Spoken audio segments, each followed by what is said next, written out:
বন্ধুরা, বহু পরীক্ষার্থীদের একটা কথা বারবার করে জিজ্ঞাসা করে থাকো, সেটা হচ্ছে রাজ্যের যে পঞ্চায়েত দপ্তরের group D, peon, data entry operator বা লোয়ার ডিভিশন অ্যাসিস্ট্যান্ট, এই যে সমস্ত পোস্টগুলো রয়েছে সেগুলোতে ফর্ম ফিল আপ কবে থেকে শুরু হবে। কারণ রেজিস্ট্রেশনের যে প্রক্রিয়া, সেই রেজিস্ট্রেশনের প্রক্রিয়াটা চলছিল, সুতরাং অনেকেই বারবার জিজ্ঞাসা করে থাকো।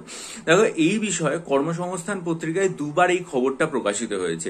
একবার খবর প্রকাশিত হয়েছে সেখানকার যে প্রশ্ন উত্তর বিভাগে, সেই বিভাগে দুজন পরীক্ষার্থী জিজ্ঞাসা করেছিলেন যে কবে এই ইয়েটা প্রকাশিত হবে, মানে ফর্ম ফিল আপটা চালু হবে।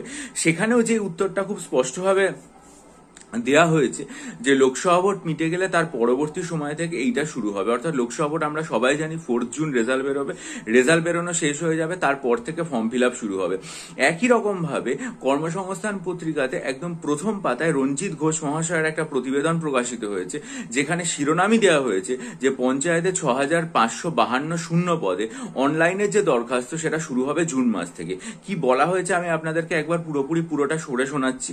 রাজ্যের পঞ্চায়েত দপ্তরে group D, peon, data entry operator, lower division clerk, তারপরে হচ্ছে গ্রাম পঞ্চায়েত কর্মী, নির্মাণ সহায়ক, accounts clerk, executive assistant, stenographer, clerk cum typist, panchayat সমিতির পিওন, ব্লক ইনফরমেটিক্স অফিসার ইত্যাদি সমস্ত পদের যে 6652টি পদ আছে তার যে অনলাইনে দরখাস্ত সেটা নেওয়া শুরু হবে কবে থেকে? সেটা নেওয়া শুরু হবে জুন মাস থেকে। ঠিক আছে, এটা দেখুন, আপনাদেরকে একবার দেখিয়েও দিতে চাই।